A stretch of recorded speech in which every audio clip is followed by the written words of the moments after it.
पुरोहित संस्कार का जन्मदिन मना रहे हैं, लेकिन हम लोग को नहीं भूलना चाहिए कि उसका एक जुड़वा भाई भी है, जिसका जन्मदिन हम लोग अगले सप्ताह आज भी मनाएंगे, और वह है यूकरिस्तीय संस्कार। और जब आज हम पुरोहित संस्कार के विषय में बातें कर रहे हैं तो यह नाइंसाफी होगी यदि हम लोग उस छोटे भाई या बड़े भाई जुड़वे भाई का भी जिक्र ना करें। तो ही मिसा बलिदान हम लोगों के लिए एक संस्कार है, और संस्कार को सही रूप से और भारी रूप से मनाने के लिए हम लोग को कुछ चीजों की आवश्यकता होती है। अब क्या है वह कानूनों में लिखा है, अब इसलिए उसका विषय में ज्यादा जानकारी लेने के लिए आपको कानूनों पढ़े, और नहीं जानते समझते हैं तो हम लोग का कानूनों के डॉक्टर सब हैं, अगर अनुरंजन वीडियो का और हम लोग का प्रदीप और लाइसेंस भी किए हुए हैं, मदद जानते को लोग पूछ सकते हैं। तो उनमें से मैं एक चीज को आज आप लोगों को बताना चाहता हूँ, और वह है लिटर्जिकल बुक्स, पूजन विधि की किताबें। मिसा बलिदान को संपन्न करने के लिए मिसा ग्रंथ की जरूरत है, लेकिन मिसा ग्रंथ में प्रभु का वचन नहीं है, और इसलिए उसके लिए और एक किताब की जरूरत है, और वह है हमारे पाठ संग्रह डिक्शनरी। लेकिन उसके अलावा और एक पूजन विधि की किताब है, शायद उसको बहुत लोग हम लोग नहीं भी जानते हैं क्योंकि उसको नहीं भी देखे हैं। उसका नाम है लैटिन में ग्रादुआले रोमानुम। वह गीतों का संग्रह किताब है, और पहले उसी से ही जितना गाना सब थे उसको गा रहे थे मिसा बलिदान के समय में। लेकिन 1903 में संत पियूस 10वां एक दस्तावेज निकाले, उसका नाम है प्रादे सोलिचित क्रीमी। गाली देने से सुनाई देता है, लेकिन क्या करेगा, तो उस दस्तावेज में संत पापा हम लोग को छूट दिए कि उस समय से हम लोग केवल लातिन गीत नहीं गाएंगे, हम लोग की अपनी अपनी भाषाओं में हम लोग गाना गाएंगे। और इसलिए यह ग्रादुआले रोमानुम को बनाने के लिए अपने अपने क्षेत्र के लिए बिशप कॉन्फ्रेंस आपको छूट दिया गया। लेकिन हमारे देश में हमारे बिशप कॉन्फ्रेंस बोलेंगे CCPI कौन सा गीता बनाएगा पूरा भारत के लिए, संभव नहीं है। और इसलिए यह हमारे OCBC ओडिशा बिशप काउंसिल के अंतर्गत आता है, लेकिन वहाँ भी तो हम लोग इधर सादरी गाते हैं, उधर उन लोग को उड़िया में गाते हैं, इसलिए यहाँ भी किताब हम लोग नहीं बना सकते हैं। और इसलिए अंत में पड़ता है जब ऐसी परिस्थिति है तो वहाँ क्षत्रिय बिशप अपने डायसिस के लिए एक ग्रादुआले रोमानुम बना सकते हैं।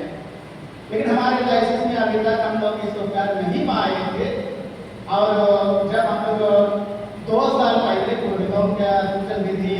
का एक सम्मेलन हम लोग किए थे, उस समय इसकी आवश्यकता के विषय में चर्चा हुई, और हमारे पूजन विधि समिति इसके विषय में मनन चिंतन किया और हमारे लिए एक किताब प्रस्तुत किया है। और जब हम इसको उन्मोचन कर रहे हैं उसका मतलब ये ऑफिशियली हम लोग का धर्मग्रंथ का एक लिटर्जिकल बुक बन जाता है। और इसलिए नियम के अनुसार जो गीतों को हम लोग पाते हैं इस किताब में, वही सब गीतों को केवल गाना है, क्योंकि ये गाना बिशप के द्वारा स्वीकृत है। पहले तो रोम से स्वीकृत होना आवश्यक था, लेकिन हम लोग के लिए अभी लोकल बिशप का भी स्वीकृति आवश्यक है। तो ही बात आपको जब मैं कहीं बोल रहा था तो कोई मुझे बोला कि फादर आप लोग क्यों इतना प्रतिबंध लगाते हैं, आप लोग तो स्वर्ग जाना नहीं चाहते हैं, हम लोग को स्वर्ग जाने नहीं देते हैं, ईश्वर की स्तुति करने नहीं देते हैं। तो मैं उसको जवाब दिया कि हम लोग का मिसा बलिदान का जो गीत सब है इससे ही कुछ गाना नहीं है जो हमको अच्छा लगता है, रिझाने के लिए हम लोग गा देंगे, लेकिन सबसे पहले हम लोग को याद करना है कि ये गीत सब एक तो अपने आप में धर्म विधि है या तो धर्म विधि का सपोर्ट करता है। और इसलिए किसी भी गाना को हम लोग के लिए गाना उचित नहीं है, ये धर्म विधि है। जैसे उदाहरण स्वरूप महिमा गान अपने आप में एक धर्म विधि है, और इसलिए कलीसिया का नियम कहता है चेंज करना मना है। कोई इसका शब्द को परिवर्तित नहीं कर सकते हैं, क्योंकि यह एक धर्म विधि है और इन विधियों के माध्यम से हम लोग आस्था रहस्य को हम लोग नहीं, स्वयं महापुरुष प्रभु यीशु क्रिस्त इन विधियों के माध्यम से हमारे पास उपस्थापना करते हैं और हम लोग इसमें सहभागी होते हैं। और इसलिए मैं अपना नियम नहीं बना रहा हूँ, कोई गाली देते हैं उसको सुन लेता हूँ, लेकिन गाली की बात नहीं है, ये धर्म विधि की बात है। और इसलिए कोशिश करेंगे जहाँ तक बनेगा हम लोग वही विधि को सही रूप से संपन्न करने के लिए, और हम लोग इसके द्वारा संपूर्ण रूप से नए गीतों को पूरा द्वार बंद नहीं कर रहे हैं। यदि कोई इस किताब से बाहर किसी गाना को लेना चाहते हैं तो उसके लिए पूजन विधि समिति के पास उसका लिरिक्स देना पड़ेगा, उसका विषय में अध्ययन किया जाएगा वह हमारे पूजन विधि के लिए